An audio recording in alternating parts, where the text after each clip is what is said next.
Hi. Hi, So, Kathy. how are you today? I'm here with Maria Brito. I'm so excited to speak with you again. It's been a while. Yes, but I am always a fan and always looking forward to your new projects and all the immense creativity that comes out of your hands and your head. So Thank it's you. always exciting to be with you. Awesome. So, we are about to do the Sibilant Sisters Oracle reading for Maria. So, we'll do a little 5-card reading. Okay. So, in the central position, the first card that we got is Belle, Self Love. Oh, Pretty nice one to have in your central. sure. Is it because I need it or because this is who I am? Well, let's see. So, how I feel about these cards is, generally speaking, they're kind of a mirror. And so how it works is that it's really just about your association. So in fact, you're the only one that knows. But let's keep turning over the cards and then we'll see because it's usually a bit of both, right? Oh, okay. And then in the bottom position, you have rasp, compassion. Uh-huh. So this is kind of the wise man of the story. He's the sort of, in the fairy tale, he helps the little girls understand the family that they come from with this kind of compassionate lens. Okay. And then, okay, this is a tough card, but it's one of my favorite cards. This is the salty batter of failure. But here's what's great about this card is that what it's really about is about compassion. It's so I'll just get into this card a little bit right now. So this, have you heard the Buddhist parable of the 2 arrows? No, but it's a little bit intriguing that, compassion and self-love and understanding, failure, it's all together. So I'm sort of following the thread, and it's Okay. not crazy. It's not that crazy. Okay. Awesome. Well, there's, just to get into this one a tiny bit, the Buddhist parable of the 2 arrows says that the first arrow is that things will always go the way that we don't want them to. Sometimes there will be mistakes, things will happen, you can't avoid it. But the second arrow, this is where we maybe have some agency. So the first arrow is, a mistake has happened, I failed at something, things didn't go how I wanted. The second arrow, oh my God, this happened because I always fuck things up, because I'm just like my mother, because I don't, right? It's the voice in our head. So this card is all about saying, is there a way we can be more compassionate with ourselves? Okay, that's very good. Yes, I mean, definitely rings a bell, and how we treat ourselves, and high performance people have a very interesting way of finding that it's our fault when something doesn't go our way. It's kind of a better position than being a narcissist, right? And blaming everybody else. However, it's not a position of compassion. Yes, that voice that we can speak with ourselves in, it can just be very cruel. And so, yeah, this card is sort of saying, like, can we be aware when that voice comes up, Yeah. Okay, so in the next card, you have the trickster. So this card is all about, like, the fun mischief. You know what I mean? And let's see what the last card. You got the quest. Okay.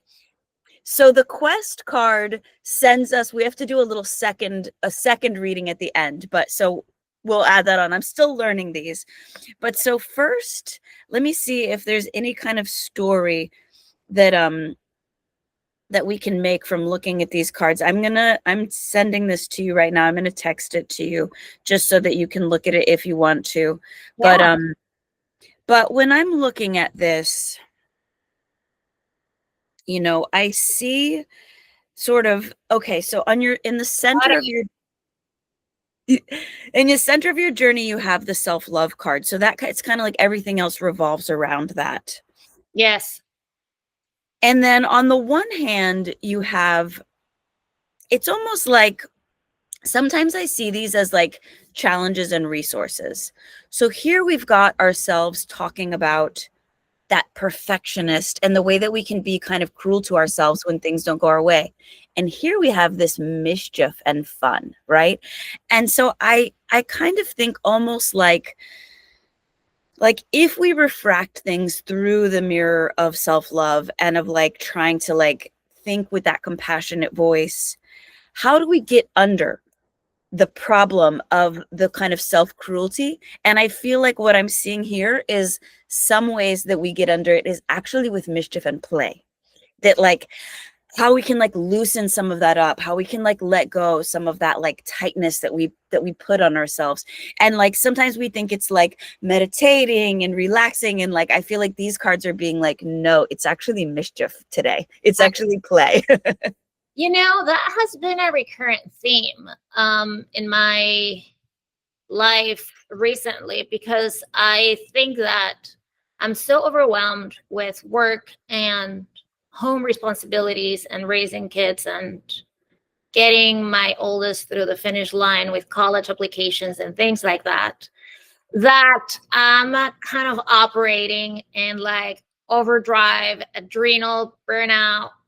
And sure, I do have fun, but it's always like a secondary thing right now because I have goals and they have to happen. So play, you're not the first one to tell me in the last couple of months that I am neglecting that. But you know, it's not that I'm like in a cave. I mean, I go out, I travel, I drink, I go to the movies, I have fun with my husband. But I think that I am taking everything way much more seriously than I should. I think that's kind of like a problem right now. Totally. And so I feel like looking at this and thinking about that, I feel like it is like these kind of two hands, right? So almost this, who the trickster in the story was actually the grandmother.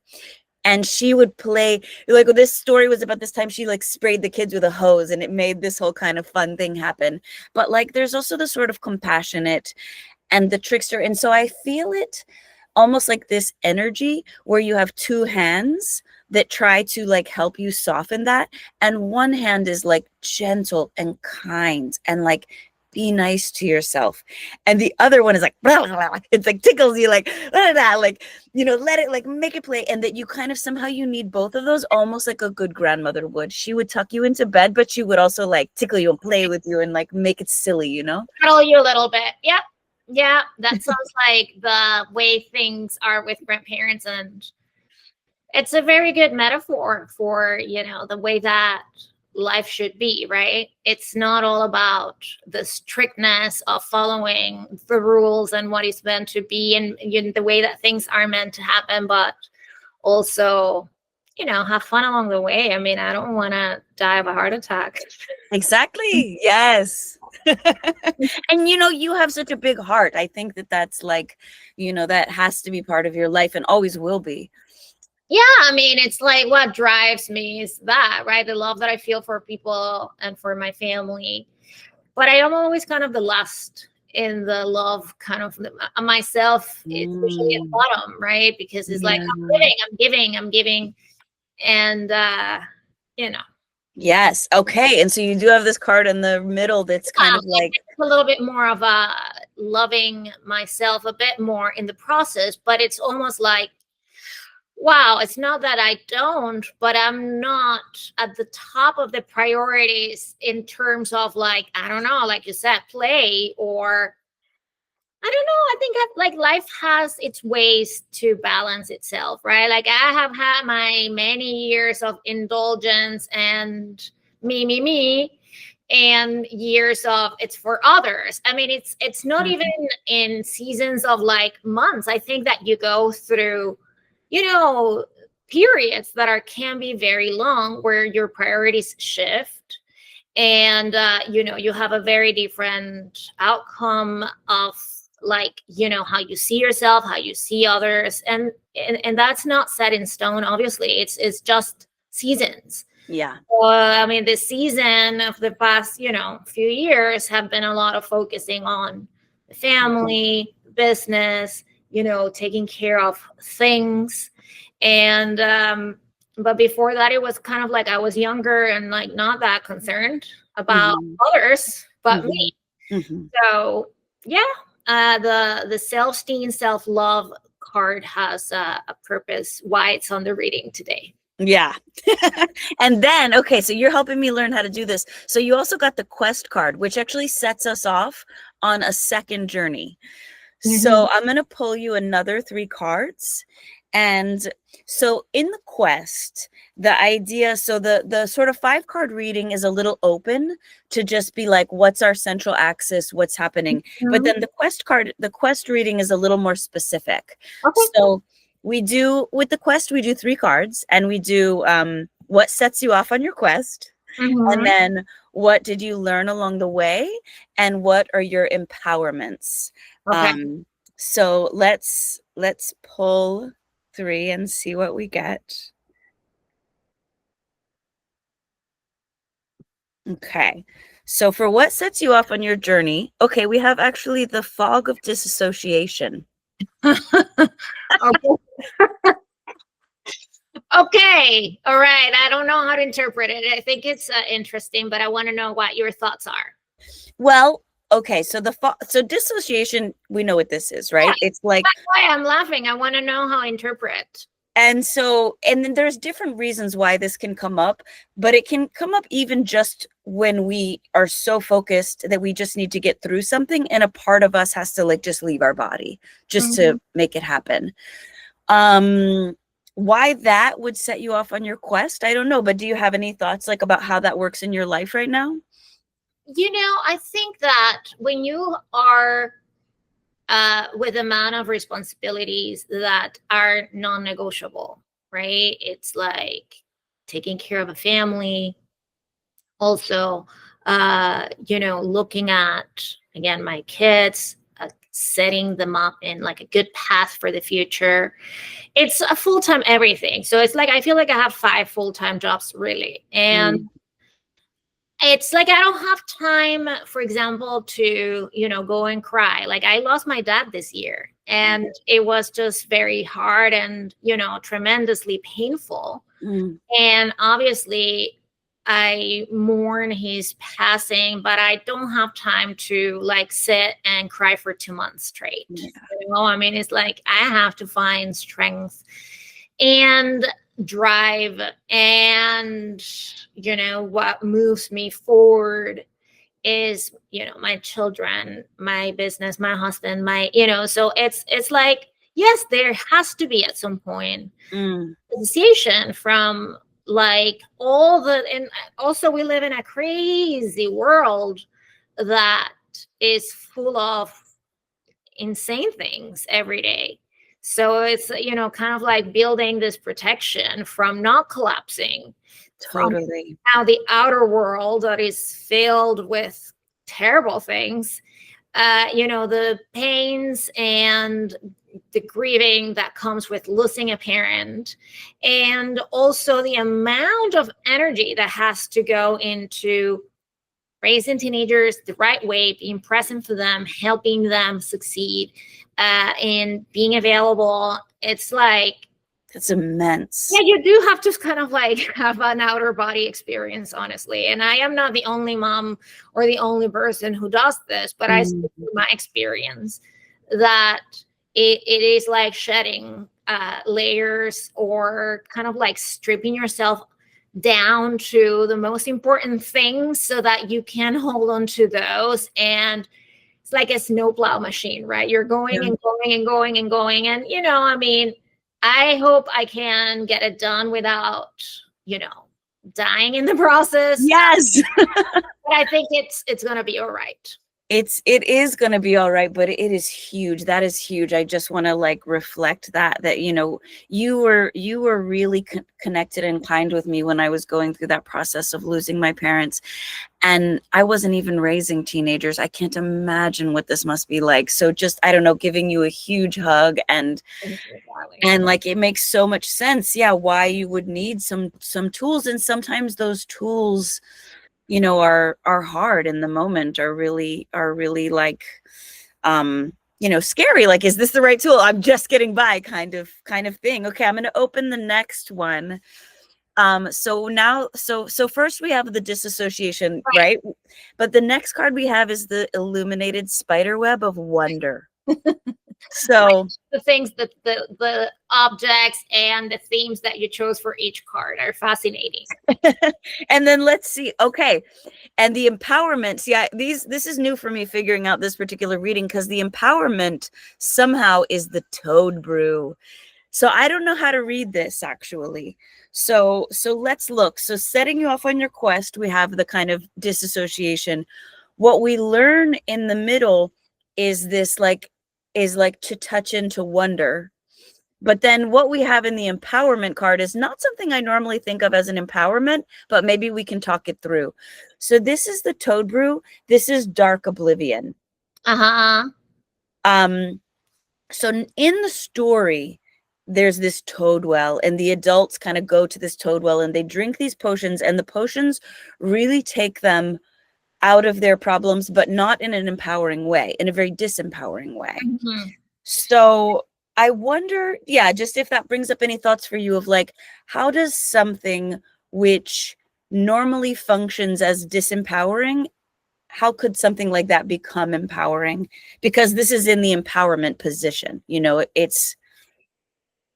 I think that makes sense, because every limiting thought, every limiting belief, every ceiling that humans put in front of them are obviously our shortcomings and the way that we have interpreted the world.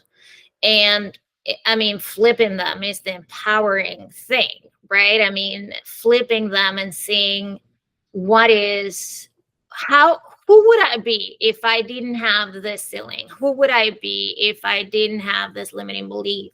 Who would I be if I didn't have this victimhood or this short-sightedness or this judgment? I mean, no matter how good we want to be, we're always judging people. And sure, I mean, it's like, I would be so blessed if I could live like Jesus, you know, and like, no, seriously, it's like, oh my goodness, can I actually? It's like, you know, but who can do that? Only he can do that, right? So, you know, we are filled with this very many self-imposed, really, obstacles that we have created throughout our lives, the baggage we carry, our childhoods, our parents, our ancestry, the things that happen to us every day. And so I try to see myself as this, like, if I keep having the same issue or whatever, the only constant in that scenario is me, you know? It's like, oh, well, I am the common denominator of this thing, so maybe I have to change. So you see that card as very telling, is that, Amazing. you know, what's disempowering can actually be flipped for empowerment at all times. I love that. Okay, this is so good. This is why I love doing this, because I would not have thought of that. I was like just confused, like, what do we, you know what I mean? But once you said that, it's so true. So I just want to read this again. So thinking about like grief and like sending you out of body just to get through. And then these, so the sort of what you learned, I feel like, is again this thing of like resources, of like taking wonder and beauty in the small things is gonna like somehow hold you like while you're in this. But then the empowerment you get is a motherfucker. This is like your ability to face all of it head on, including the grief, including the difficulty of, you know, raising kids and hoping you're doing the right thing and being there for them, and then facing all your own stuff, and like, and how like the power of facing your own stuff is like game on. Like that is power. I do think that's power. I think that is, you know, it's up to us to be able to acknowledge and to be accountable for who we are. Yeah. And that is a little bit, again, going to the beginning of what you're saying with self-love and whatnot, because it is a bit of a very complicated dance when you know and you're aware of how many shortcomings and things and negative beliefs and thoughts and patterns you have. and at the same time find love for mostly it's learned shit. I mean, I was like, I said, you don't come here with any of that. You don't come to this earth with any of that baggage or any of those thoughts, or imagine, like, I always make this kind of exercise in my head. Oh, what if I would have been born of like American parents? Like, what if my parents would have taken like the same thing that I did and they would have moved out to Belgium? It's like how many different things would have happened? How many different timelines exist in one human being? What would have happened if I wouldn't have moved to the States? So it's also a very good way to find that you're not really that much of like at the center of it all, or like, every little decision has had many other decisions or many other consequences that, made us who we are. And what we can do is learn from those things and, with effort, really change the ones that don't serve us. Totally. And when you were just saying we weren't born with any of that, it was, how sometimes when someone says something, you can actually feel it. It's like, sure, we've heard those things, but that was the first time, so like it hit, and like it was like I could feel like a kind of like unformed place. And I was like, oh my gosh, if I could just sometimes touch back into that unformed place before learning all these things, like that's really powerful too. How would it be, right? How would it be if we were able to see all the humans and all the circumstances without the preconceived notions that we have absorbed from society, from our parents, from our upbringing, from the neighborhood, from the school, and so on and on and on forever, right? Yeah. Oh, well, thank you so much. I knew I was like, you go deep like this, like I love it. I love this therapy / reading. I mean, next thing for you is like Dr. Callie with a PhD in, it's like social studies and psychiatrists, psychologists, and so on and so forth. I mean, this is very cool. I really love your initiatives. I love what you do. It's very always moving what you do with your art and how you present things. And that's why you always will be successful in your way. I mean, it's, you're always inventing new things, always looking to expand on what you already know, not complacent. That's great. It is great. It's like, a wonderful way of living. Yeah. Yeah. Oh, and sending you so much strength. I feel you. This moment is huge and you're absolutely going to get through it. But I just want to like see you that like it's a lot that you're holding. Yeah. I mean, this too shall pass. It's again, like it's about having a long-term vision because, we tend to get so overwhelmed by a moment in time, right? It's like this moment in time, or and so it's actually, life is long and things have periods again. And so if I were to measure things by this little period, this little government, or this, like really your life becomes chaotic because you don't see an exit or an end or anything. Whatever it is that overwhelms you is like, I mean, the sole thought of seeing my child going away to college is terrifying. I don't want that to happen, but I know it has to happen. And so the time of working on the application should be the most kind of exhilarating thing that I'm embracing as one of our last projects at home together, right? I'm sure we're going to do other projects together as a family, but this is the last big project, and I just want to enjoy it instead of being so overwhelmed by it. Yeah. Like there are ways of seeing things that are, and we as humans aren't always necessarily on our side when we are seeing these great things instead of, appreciating them and loving them and growing with them, just complaining. And I don't want that. I don't want that anymore. Me too. I'm taking it in. I'm like, Dr. Maria. Thank you, Callie. I Thank mean, you. I love this. Amazing. Thank you so I much. love Mwah, mwah.